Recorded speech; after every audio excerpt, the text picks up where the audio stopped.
ಅವನು ಬಿಡ್ರಿ ಜಾಗ ಏನ ಆವಾಗ ಎಷ್ಟೊತ್ತು ಆಡಿದ್ರೆ ಅವರೆಲ್ಲ ಇಳಿದು ಬಿಡ್ರಿ ಆಮೇಲೆ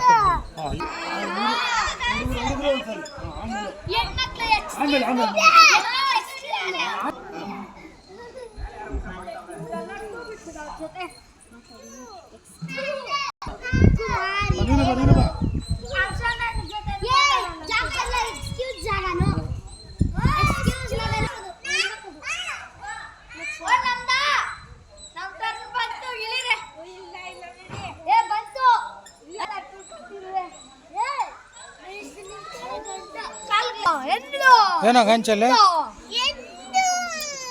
ಏನೋ ಗಂಚಲೆ ಒದ್ದಾಕ್ಬಿಡ್ತೀನಿ. ಯಾರ ಹತ್ರ ಮಾತಾಡೋದು? ಹಠವಾದಿ ಅಂದ್ರೆ ಬೀಳ್ತಾವೆ ನಿಜವಾಗ್ಲು ನಿಮ್ಮಿಬ್ಬರಿಗೂ ಬೀಳ್ತಾವೆ. ಏಯ್ ಮಚ ಕಣಸ ಹೇಳ್ತೀನಿ ಅವ್ರಿಬ್ರಕ. ಎಲ್ಲ ಮಕ್ಕಳೇ ಏಯ್ ಏನು ಮಾಡ್ಕ ಪೊಲೀಸರು ಫೋನ್ ಮಾಡ್ಲಾ?